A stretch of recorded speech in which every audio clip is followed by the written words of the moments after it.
Hello, this is Francis. Um, I want to do a little confession since I like to be on social cam. Once upon a time, I was bullied. When I was in junior high, I was bullied really bad, and it affected me all the way to my 20s. It really did. To me, I was the blackest thing on earth. My skin was so dark because I didn't know anybody else darker than myself.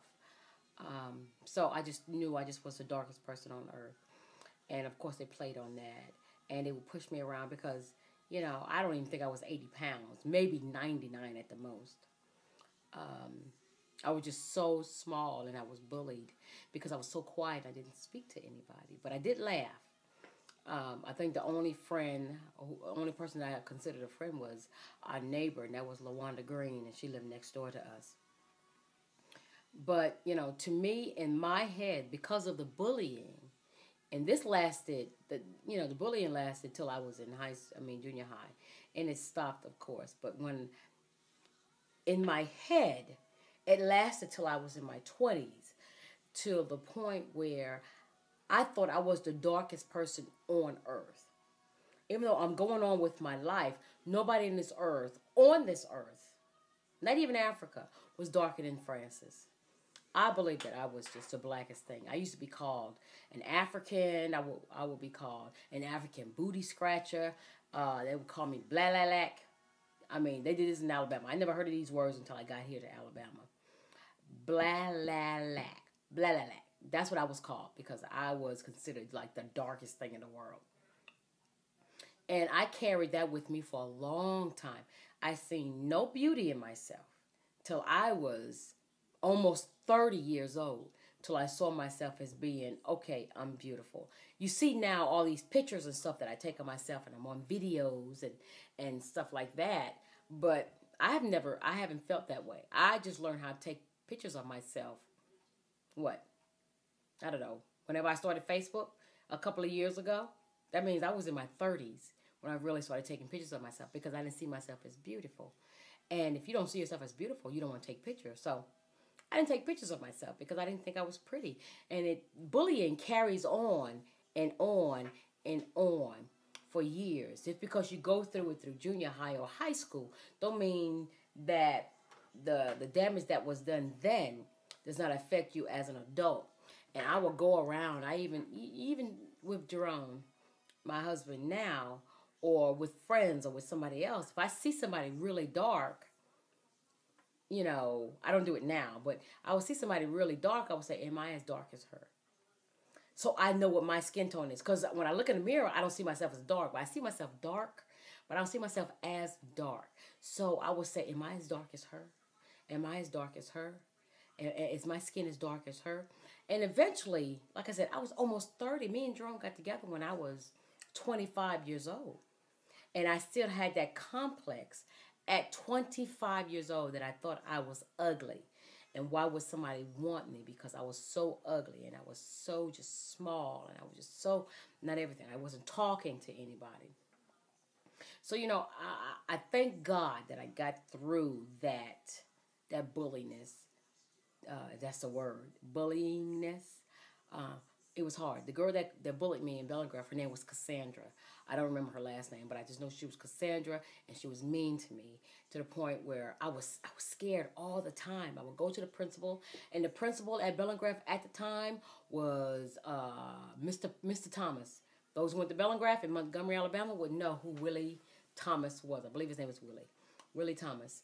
Either way, it was Mr. Thomas back in the 80s. Had to be in the 80s when I went to Bellingraph. And something that I'm 14, 15 years old carried me all the way to almost I'm 30 was damaging. I thank God that I did not kill myself because I was just so unhappy with myself because nobody on earth was as dark as me. Nobody on earth was as ugly as me. Nobody. And I believed that in my heart, even though I went on by my way and I was smiling and carrying on. Nobody was. And I don't consider myself as being conceited. I just, almost like I have to get past that I'm not ugly, all the way up to, I promise you, I had to be in my 30s. I think I even talked to Jerome, or even in my 30s, am I as dark as her? And thankful to him that he has encouraged me about my beauty, because I didn't see it. And sometimes it takes somebody else to help your own self. It's like, oh, I don't need nobody to let me know I'm pretty. Francis did. You know, I had to ride on his faith to believe that I was pretty, for me to believe that I was pretty. And eventually I believed that I was pretty. You see me now taking all these pictures. I didn't believe that for a long time, because no, to me, I was as black as this shirt I got on right now. That's it. I came straight from Africa via the sun, because I was just so dark. And nobody, nobody told me anything different. So, but I thank God for the confidence that He has given me, and I don't want my pictures to come across as being conceited, because when you do see a picture of me, you see one of 10, because I take 15, 20 pictures, and then boom, one looks good, because I still have a little complex, and I'm still getting over it. Oh, my glasses fell. Hold on. Excuse me. But but I still have complex, and I really wish that people would stop bullying people, because you do not know what they're going through themselves. If they already have a complex, is thinking that there's something wrong with them, and you on top of that, it's almost like confirming to them that they are ugly, that they are not pretty, and that they are skinny, and then, the skin color is not right. When I was young, I swear, and it's so sad to say, but I'm going to say it because this is a confession. It's sad to say that I wish that I was white, because I thought I was so black that I wish that I was white. Because if I was white, I wouldn't be so dark. Not that I want to be white because things would be easier for me. I wish I was white because my skin was so dark. So, when you get ready to start bullying people, if you want to share this video to whoever you need to. I'm 43 years old, and it took me till I was in my almost 30s. Probably, I was in my 30s. I'm so past it now. I thank God for that. I'm so past it now. But share this video. This might help somebody.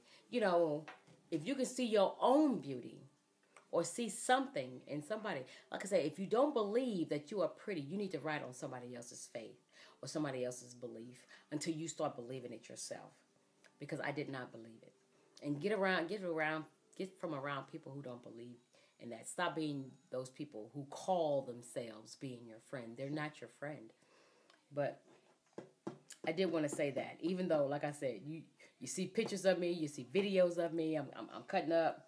But you didn't, 20 years ago, which would make me 20, that makes me 16, 13.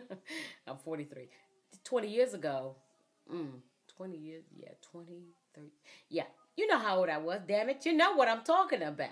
But back then, I really didn't think. 10 years, 15 years ago, when I got with Jerome in 95, I didn't have that beauty that I feel about myself. Even though you see these dimples, I didn't think they was cute. I wished and I prayed to God that someone told, that I would not have these dimples. I prayed that I did not have dimples in my mouth, because it bothered me so much that people saw them. They think the dimples are cute, but they don't think I'm pretty. And that's how I saw it. Okay, my dimples are cute, I'm pretty, so I wish I didn't have dimples. It was really bad. It really was bad. And like I said, the only friend that I would consider was the person next door to me, and that was LaWanda Green. And we got along fine. And I don't think if she ever saw me as being ugly or dark or anything like that, she never said anything to me. So, because that's what a friend would do. But I just wish I had somebody around me that was so much smarter. Because I didn't have boyfriends, I didn't have this, I didn't go to proms, I didn't do anything. I was pregnant at 16, and had a baby, and I was even uglier. And and what made it so bad was I went around people who I went to church with when we lived with Big May, and they saw me pregnant, and they shunned me so bad. You know, and that bothered me. That bothered me. It's bad enough that I was pregnant, wasn't married, and wasn't feeling beautiful at all. And, you know, and that was with Brittany. I was 20 years old. And I tell you, you do not know what people are going through in their head, and you to be trampling on whatever thoughts they feel. If I'm feeling ugly, I don't need for you to tell me that you are ugly. You are ugly. You are African booty scratcher. You are black. You are this. You from Africa. You from this. You talk funny. Yeah, I talk funny. I was born and raised. I was born in New York. So yeah, I do talk funny. It's called proper English. You know, it's more of an Alabama slang now because I've been here long enough. But I want to share that with you. I'll probably be getting back to some music right now, but I want to share that. And feel free to share this video to anybody who is having a hard time with their skin. Whenever I see, I promise you, whenever I see a child who is dark or who has bad skin or anything, I always grab them. I always touch them, let them know how beautiful they are. You are so pretty. You got pretty brown skin. Oh my gosh, your skin is so beautiful. You just compliment these children because you don't know, because they see a light skin. You know, if you watch the news and stuff, you hear them say, okay, light skin means they're prettier and they're nicer. Dark skin means they're bad and they're ugly. And that's where I was. I was dark skinned and I was bad and I was ugly. And that's how I felt back then. So, you know, when you see these dark-skinned children, give them a hug. Touch their arm. Touch their skin and remind them how beautiful they are. Make them look you in their face and let them, you are a beautiful queen. And don't let nobody else tell you anything different.